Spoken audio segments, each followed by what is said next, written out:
इश्क जुनू जब हद से बढ़ जाए, हंसते हंसते आशिक सूली चढ़ जाए, जब इश्क का जादू सर चढ़ कर बोले, खूब लगा लो पहरे रस्ते रब खोले। यही इश्क दी मर्जी है, यही रब दी मर्जी है, तेरे बिन जीना कैसा हाँ खुद गर्जी है। तूने क्या कर डाला, मर गई मैं मिट गई मैं, हो जी हाँ जी हो गई मैं तेरी दीवानी दीवानी।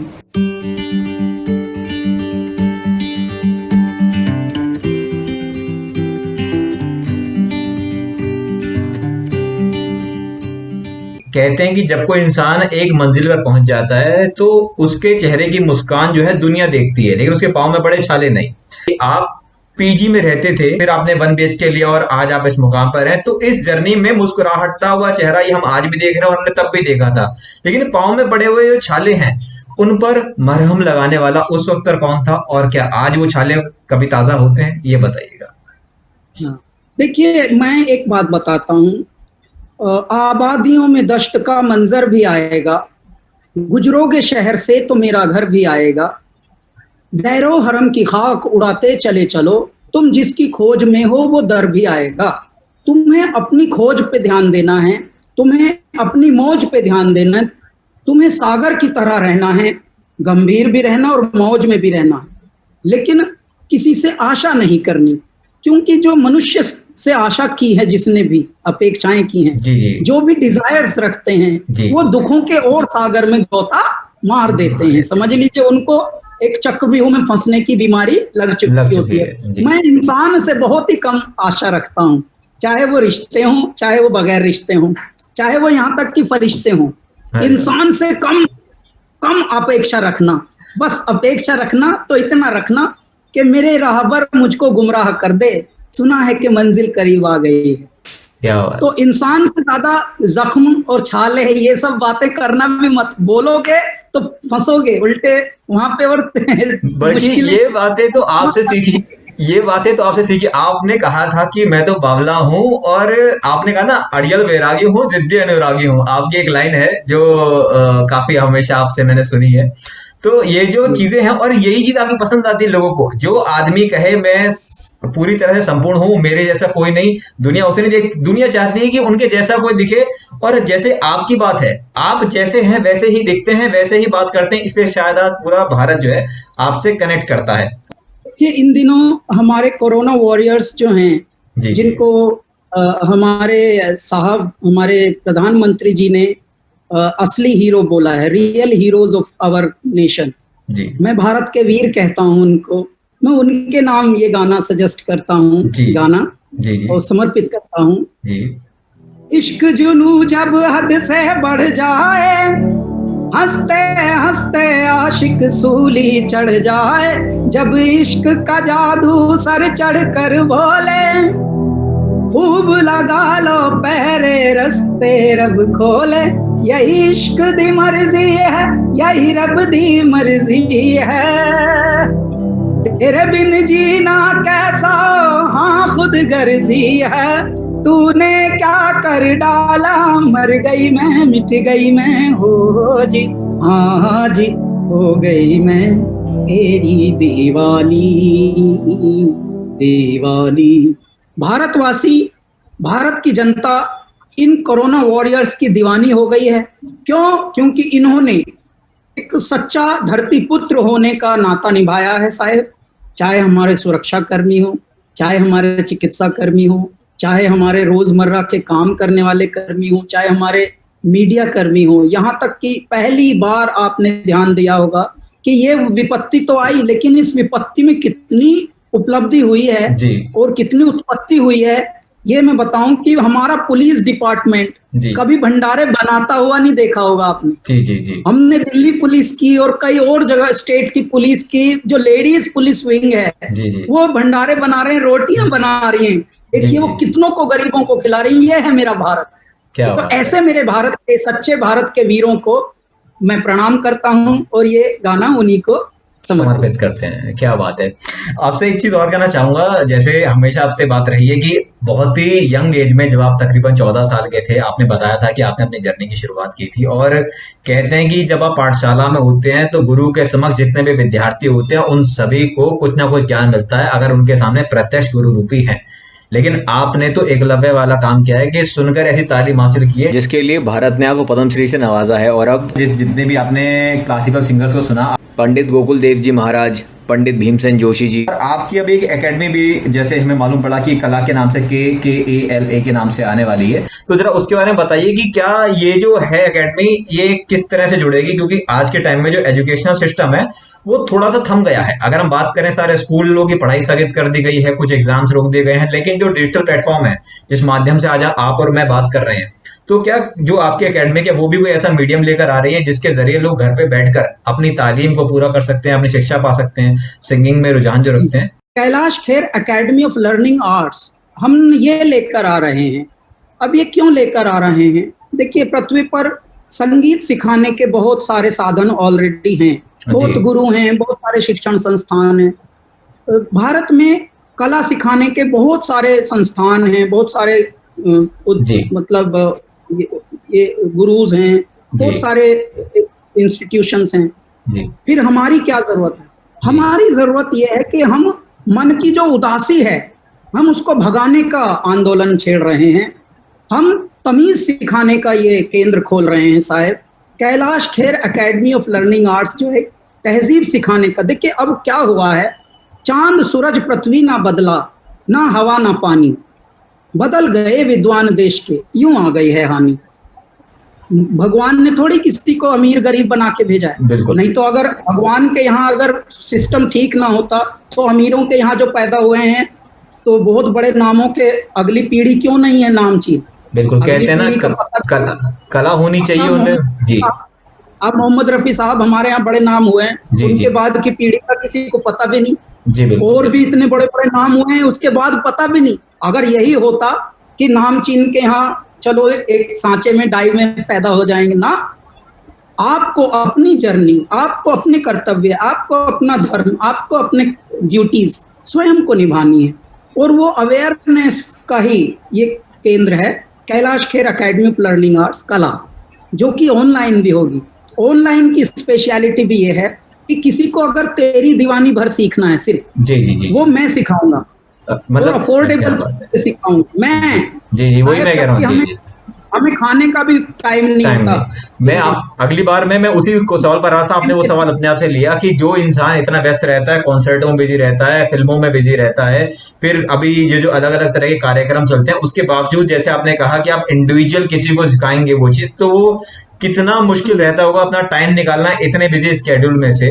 It is not easy. मैं इसलिए कहूंगा कि मुझे क्यों उसकी जरूरत पड़ती है। यदि मैंने गई गई को जान दे, रही रही को थाम, यदि मैं स्वयं आगे बढ़कर हमारे बीमार युवाओं को अगर मैं न संवारूं तो देखिए बातों से काम होगा नहीं, कृत्यों से होगा। क्योंकि कृत्य ही सत्य है। जब आप खुद करेंगे, मैं कहता हूं आप तेरी दीवानी पसंद है, चलो तेरी दीवानी सीखना शुरू करो। जो लाइन ना आवे वो मैं बताऊंगा और उसके पीछे का तत्व भी बताऊंगा, सत्व भी बताऊंगा। दूसरी बात, मैं सिर्फ गाना ही नहीं सिखाऊंगा, गाने के पीछे का एक जो भाव होता है, जो तहजीब होती है। गाने, बहुत सारे लोग बोलते हैं आपकी आवाज बहुत अच्छी है, बहुत वेरी नाइस वॉइस। तो मैं बोलता हूँ वॉइस से काम नहीं होगा अकेले, आपका मन भी अच्छा होना चाहिए, आपके अंदर तहजीब, विनम्रता, वो सब आपका वॉइस परोसता है।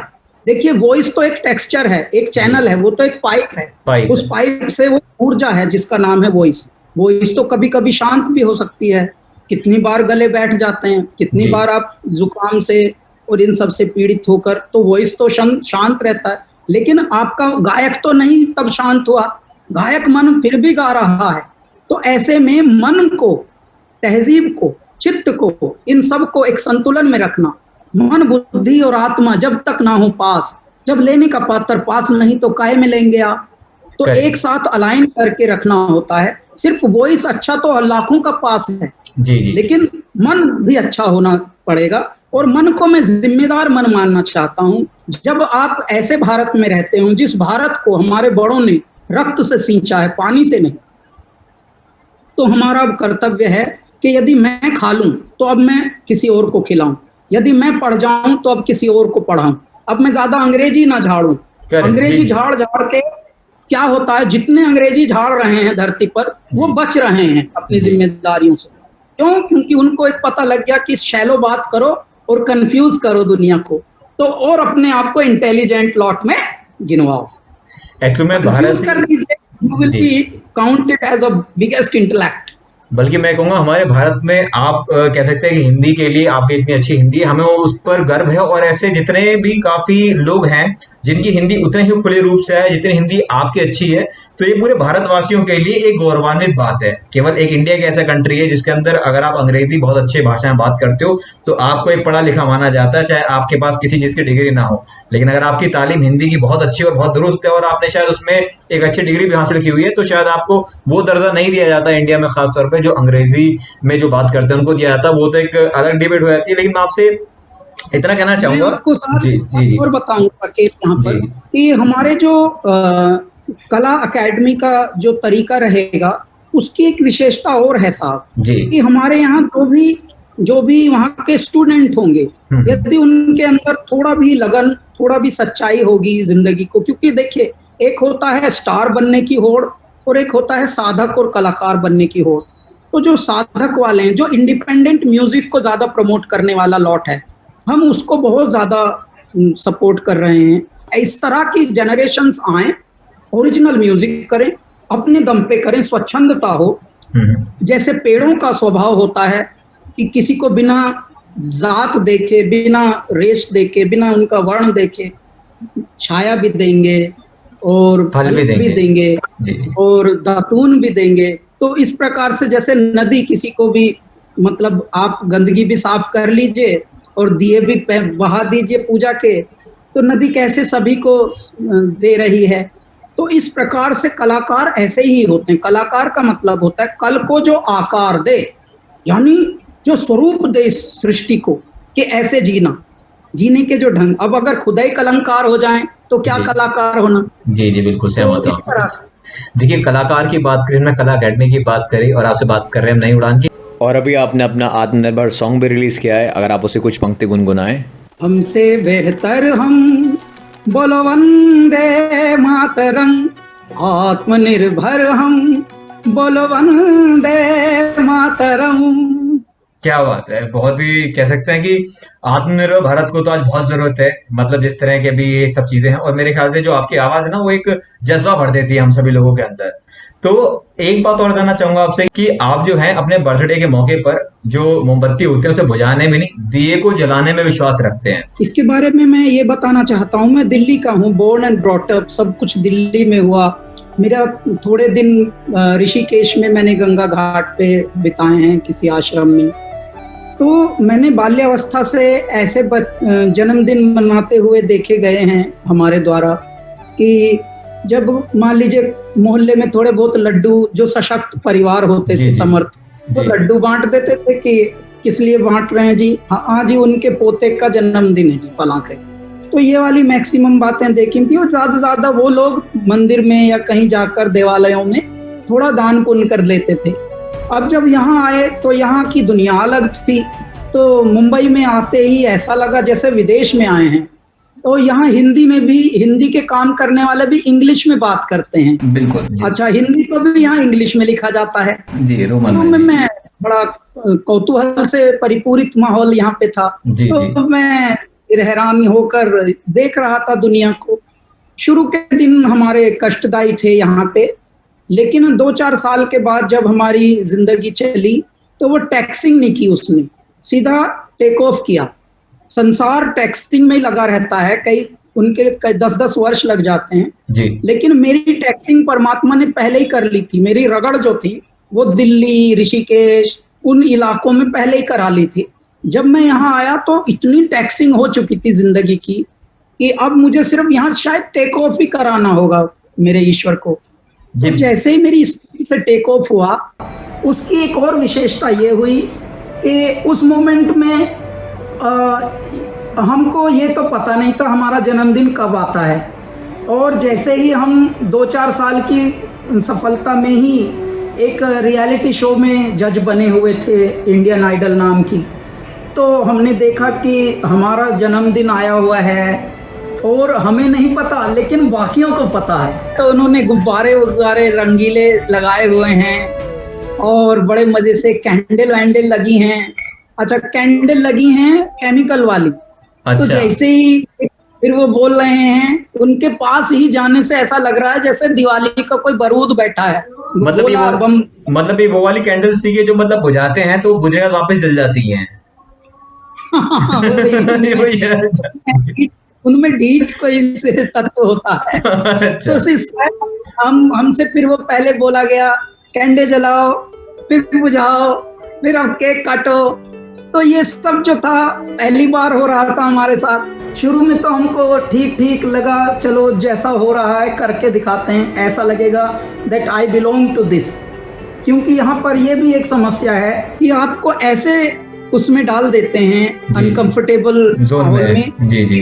कि आपको कूल और अनकूल की एक इंफीरियरिटी कॉम्प्लेक्स आपके अंदर हीन भावना आ जाती है कि यदि आप ऐसा ना करें जैसा ये कर रहे हैं तो you are misfit and you are uncool. ऐसा लगेगा जैसे oh you don't even know this, oh how bad, how silly. तो ये वाला जो माहौल यहाँ पर है उसकी वजह से बेचारे बहुत सारे लोग जो हैं वो घिर जाते हैं इस नकली वर्लपूल में। मैं भी घिरा। अच्छा। क्योंकि 2-4 साल की एक तरफ से जिंदगी रॉकेट बनी हुई है, चारों तरफ चर्चे चल रहे हैं, अखबारों में नाम आ रहे हैं, हम नए नए स्टार बन गए हैं, तो अभी हर चीज में स्टाइल आ रहा है। तो हमें जो स्टाइल बेवकूफों वाला है वो भी हमें बढ़िया लग रहा है। क्यों? क्योंकि कुछ ट्रेनिंग तो यहाँ है नहीं।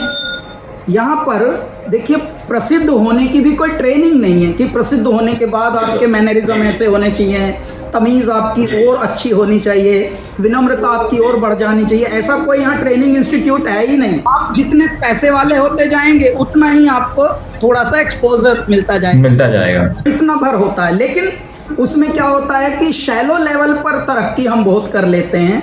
यही जैसे नकलीपना, तो मैंने जब वो 4-5 साल ढो लिया नकलीपना, उसके बाद एक दिन मैं उकता गया अपनी बेकार की हरकतों से। फिर मैंने बोला कि नहीं, ये मेरी कल्चर नहीं है, I don't belong to this and let me be with truth. मैं सच के साथ जीना चाहता हूँ, और सच ये है कि क्यों ना मैं कोई एक नया दीप जलाऊं, कि क्यों ना मैं अपने जन्मदिन पर एक ऐसा मंच क्रिएट करूं जिसमें लोगों को आइडिया भी नहीं होता। जब बाहर से आते हैं आप, अगर 15-15 साल के क्लासिकल सीखे भी होते हैं किसी गुरु के पास, तो भी जब आप यहाँ आते हैं तो एकदम कार्टून हो जाते हैं आप। जी, एकदम आप ज़ैप हो जाते हैं, आप ब्लैंक हो जाते हैं। आपको नए कल्चर शॉक, नई लैंग्वेज, नया पहनावा, नए तरीके, नए तौर, जीने का ढंग नया, तो सब कुछ आप एकदम नए होते हैं और एकदम आप समझ लीजिए अज्ञानी होते हैं के बारे में। जी जी। तो किसी अच्छा, यहाँ पर देखिए 15 साल सीखे की कोई वैल्यू नहीं है। क्यों? There is no guidance, there is no direction. और जो हमारे सीनियर होते हैं जिनका नाम हम देखकर वी लुक अप टू, मान लीजिए हमारी फील्ड का कोई जीनियस है, हम उसको भगवान मानते हैं, लेकिन वो भगवान कभी दिखेगा नहीं। सचमुच का भगवान दिख जाएगा जी जी, लेकिन ये वाले भगवान धरती के कभी दिखते नहीं, मिलते नहीं। मिलते भी हैं तो इनका एटीट्यूड, इनसे पहले मैनेजर मिलते हैं इनका। हाँ, और वो इतना दुखा देते हैं कि हे मेरे दाता, इनसे मिलना, ऐसा मिलना, इसी के लिए ख्वाब इतने चुने थे। तो मैं तब से सोचता था कि हे मेरे ईश्वर, जो मुझे नहीं मिला वो मैं देना चाहता हूँ इस पृथ्वी को। किसी गायक ने कोई गायक लॉन्च नहीं किए थे, क्यों ना मैं ये प्रारंभ करूं। तो मेरे करियर को अभी 15 वर्ष हुए हैं। मैं अपने जन्मदिन पर नई उड़ान नाम का ये कार्यक्रम करता हूँ, जिसमें नए लोगों को मंच देता हूँ। और मंच सिर्फ हम ऐसे नहीं देते कि ये मंच है आ जाओ दे दो ना, अब इनकी बाकायदे ट्रिमिंग होगी, इनका तराशना होगा, इनको गाइडेंस मिलेगी बाकायदा, इनकी जिंदगी को एक तरह से थोड़ा सा सुव्यवस्थित ढंग में, ऑर्गेनाइज फॉर्म में। बिकॉज सिर्फ सीख लेना भर अच्छा पूरा काम करेगा नहीं, बिल्कुल। सीख लेने के बाद भी आपको सीखने को आप परोसें कैसे, how to present your talent, उसमें वो भी एक अलग आर्ट है। आप अच्छा गाते हैं लेकिन पता लगा आपका थूक निकल रहा है जी, बिल्कुल, जब भी आप बात करें, तो how to know how to improve that. आप अच्छा गाते हैं लेकिन पता लगा पान खा खा के आप बड़े हुए हैं, तो अब यहाँ पे आप पिचकारी से लिए घूम रहे हैं। तो आपको बहुत सारी आदतों में परिवर्तन लाना, गाइडेंस देना, आपको भाषा को ठीक करना, भाषा फंबल करके नहीं बोलना। एकदम जब संस्कृत बोलो तो लगे कि कोई संस्कृत का ज्ञाता बोल रहा है, जब हिंदी बोली तो लगे कि आप कोई हिंदी को जानकार बोल रहा है, जब कोई इंग्लिश बोले तो लगता है कि हाँ कोई पढ़ा लिखा बोल रहा है। तो ये सब चीजों की हम लोग एक पूरी व्यवस्था करते हैं। तो इससे क्या होता है कि हर इंसान का कॉन्फिडेंस बढ़ जाता है। क्योंकि मैं बताता हूँ कि यहाँ पे कैसा होता है कि गलती से देखिए एक नुक्ते ने बदल डाली तकदीर हमारी, हम अर्ज करते रहे, वो गर्ज समझते रहे। अब ऐन और गैन बनता एक जैसा है, लेकिन एक नुक्ते से मीनिंग बदल जाता है। कैसे हुआ साहब? यहाँ पर जब कोई शुरू में आता है तो वो अग्रीमेंट्स में फंस जाता है, और ये अग्रीमेंट कोई कंपनियां नहीं करती, कंपनियों के और कलाकारों के बीच के एजेंट करते हैं जी। उनको आप आर्टिस्ट मैनेजर बोलते हैं अंग्रेजी में। देखो अंग्रेजी में इतना अच्छा अट्रैक्टिव लगता है वर्ड, लेकिन वो होते हैं एकदम बेकार लोग, बिल्कुल मतलब वो इस फील्ड से जुड़ना उनका होना ही नहीं चाहिए। वो ऐसे टाइप के लोग होते हैं, मतलब बिल्कुल वो रूथलेस होते हैं, हार्टलेस होते हैं। अच्छा देखो, भगवान ने हार्ट का सामान बनाया, आपको कारीगर बनाया संवेदनाओं का, लेकिन मिलना किससे है? पाषाण से, पत्थर से मिलना है। बिल्कुल, पत्थर आपका वो हुनर दिखवाएगा जी। तो ये जो एक तरीका था, इसके प्रति मैं मन में सोचता था कि इसका भी तोड़ निकालो भगवान कोई। क्यों? क्योंकि बड़ों ने तो कभी निकाला नहीं तोड़। जो बड़ा हो जाता है वो इतना बड़ा हो जाता है कि फिर उसको फुर्सत ही नहीं होती छोटे की ओर। बिल्कुल बिल्कुल। तो मेरे मन में ये टीस थी और मैंने फिर ये प्रारंभ किया नई उड़ान अपने जन्मदिन पर। तो ये पूरा एक ऐसा मंच होता है जिसमें हम अपने अग्रीमेंट में बांध के भी ऐसा नहीं रखते कि तुम्हारा सांस अब हमारा है, KEPL का है ना भैया। तुम अपने से स्वच्छंद म्यूजिक करो, इंडिपेंडेंट म्यूजिक बनाओ। मैं ये कहता हूँ कि तुम्हारी उसी में जीत है। तुम इंडिपेंडेंट म्यूजिक कितना परोस दो धरती को कि ये जो फिल्मी म्यूजिक बनाने वाले हैं और जो सोचते हैं कि हम बहुत बड़े राजा हैं और हमें इसे चल रहा है संगीत का पूरा क्षेत्र, उनको फिर हल्का लगे, अरे यार इतना म्यूजिक आ रहा है देश दुनिया में, अब हम तो कुछ भी नहीं। देखिए आड़त में क्या होता है, आड़ती क्यों कभी कभी मोनोपोली करते हैं, कभी कभी क्यों एक तरफा व्यवहार उनका होता है। जब एक सामान एक ही इंसान के पास इतना होता है कि वो पूरा बाजार में वही वो छाए रहे जी। आप अगर उसका सबसे बड़ा तोड़ है कि उससे 3 गुना सामान वैरायटी में लेके आ जाओ धरती पर। हमारे भारत के युवाओं को मैं यही कहता हूँ, ऐ मेरे युवाओं, तुम में इतनी शक्ति है, तुम कुछ नहीं तो हवा बेच लो। हवा थोड़ी खरीद के बेचनी है, हवा भगवान ने दे रखी है, तुम ऑक्सीजन बना के बेच नहीं, डब्बों में पैक कर करके बेच लो। पानी बेच लो, पानी हमारे यहाँ अभी भी झीलों में नदियों में इतना पानी है, भगवान ने अभी भी भूखा नहीं रखा। तुम धूप बेच लो, विटामिन डी, कुछ नहीं तो इस सोलर पैनल बनाने सीख लो और धूप बेचो। बाबा सूरज बाबा कोई किसी से टैक्स नहीं लेता, अमीर को भी उतना ही देता है, गरीब को भी उतना ही देता है। तो मैं कहता हूँ युवाओं, अगर तुम चाह लो, तू जो चाह ले, अगर कदमों में तेरे हो शिखर, तू खुद पर यकीन कर। तो इसके लिए ये हमने निकाला है नई उड़ान। जय जयकारा, जय जयकारा, ऑल यू लिसनर्स देना साथ हमारा। जय जयकारा, जय जयकारा, भारतवासियों देना साथ हमारा। बिल्कुल आपका साथ रहेगा। और मेरे ख्याल से यहाँ पे मेरे पास मैं अकेला ही हूँ और तो मैं ताली जरूर बजाऊंगा कि आपका जो काम है वो ऐसा ही बिना तालियों का अधूरा। और एक मैं इतना ही कह सकता हूँ आपसे कि आपको जब भी सुनते हैं ना, मतलब बहुत कम ऐसे सिंगर्स हैं, क्योंकि आज की तारीख की जो मौसीकी है, वो गायकी है, वो एक अलग तरह की हो चुकी है। मेरे ख्याल से कहते हैं जैसी डिमांड है, जैसे सुन सुन के आदमी आदी हो चुका है, लेकिन बहुत कम आवाजें ऐसी होती हैं जो कानों में पड़ती हैं और रूह तक उतरती हैं। तो आपकी आवाज, आपके शब्द, पहले मौसीकी होती थी पहले मौसी की होती थी, अब लगता है जैसे सिफारिश आई है मौसी की। बनेगा है। नहीं, समझ सकता हूँ।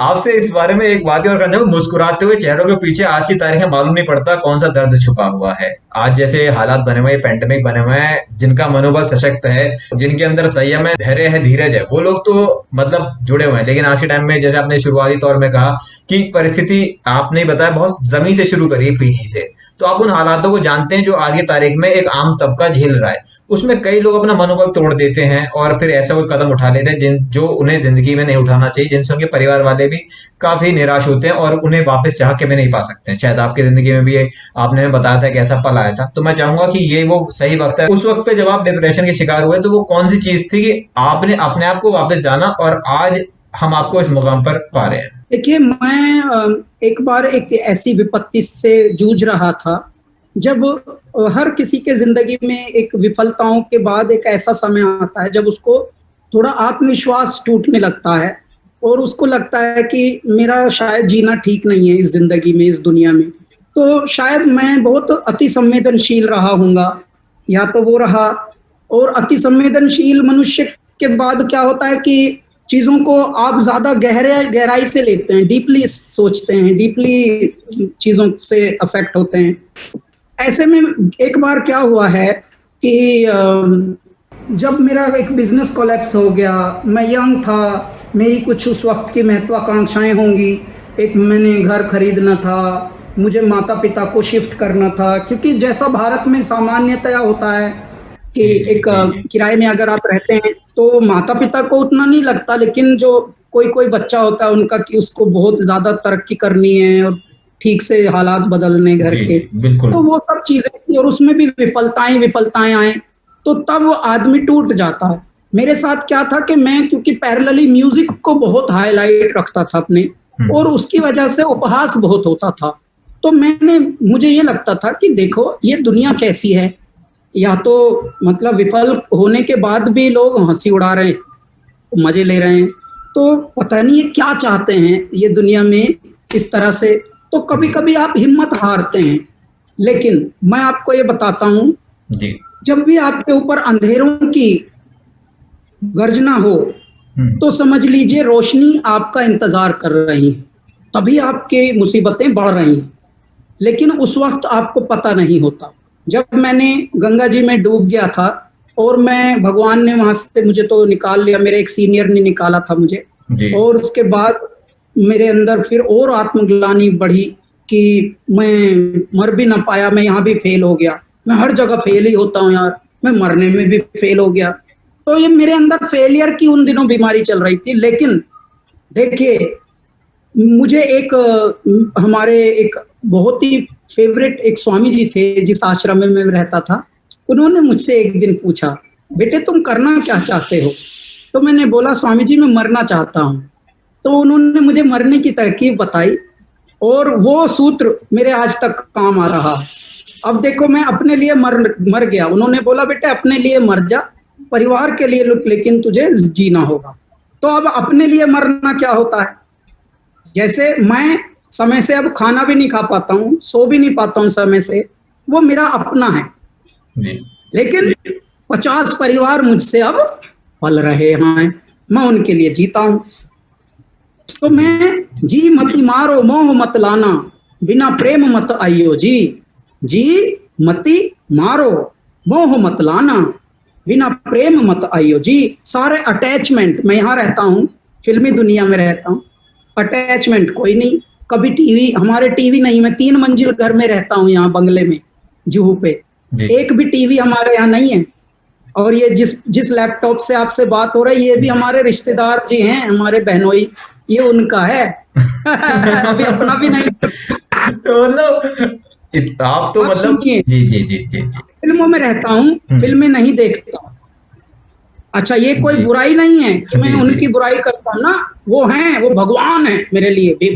फिल्में परमात्मा है, लेकिन मैं परमात्मा को भी नहीं देखता। तो मुझे अपने धर्म में, मेरी अपने कर्तव्यों में ही मैं इतना व्यस्त हूँ कि परमात्मा मुझे देखते रहते हैं रोज कि ठीक चल रहा है कि नहीं चल रहा। तो इसलिए ये मरना होता है, मैं उसमें मर गया हूँ। ये मैंने अब पूरा ढल गया हूँ इसी मरने में।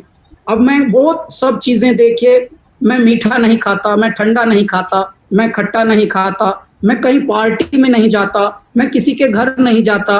मेरी शादी हुई थी, उसके बाद भी मैं ससुराल ना गया कभी खाना खाने। तो मैं पगला, मतलब लोग पगला जाते हैं फिर ये बोल के, अरे यार this is too much, you know, he has a attitude, ये वो। नहीं भाई, एटीट्यूड नहीं है, ही हैज अ पागलपन। मेरा क्या है तेरा सब, मेरा पागलपन मेरा रब, मुझ में तू है मुझसे ज्यादा, मेरी हिम्मत तू इरादा, हो रत्ती रत्ती ओ माशा माशा, तेरे बिन दुनिया तमाशा, हो तू है भीतर और बाहर ये भला सारी, ओ इश्कदारी, ओ इश्कदारी।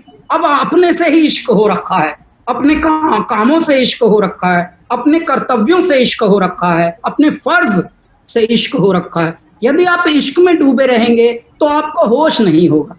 किसका खाना, किसका पीना, नींद किसकी, आराम किसका है, जिक्र तेरा है, फिक्र तेरा, गुजरता एक पल एक साल होकर, खड़ा हूं हाजिर में दस्ते बस्ता, तुम्हारे आगे निढाल होकर, हमारी अर्जी तुम्हारी मर्जी, जो बन सको ख्याल हो। क्या बात है, बहुत ही उम्दा, बहुत ही उम्दा। मैं इतना कहना चाहूंगा, मेरे ख्याल से शब्दों का जो पिटारा है वो आपसे ही शुरू होता है, और उस पिटारे की शायद कोई अंतिम सीमा नहीं है, क्योंकि जब भी मैं आपसे बात करता हूं तो शब्द जो होते हैं कुछ ना कुछ नए आपसे मैं पाता हूँ। हम बुजुर्गों की संगत में रहे हैं, ये दोहे पुराने ही हैं, सब तो काम आते हैं।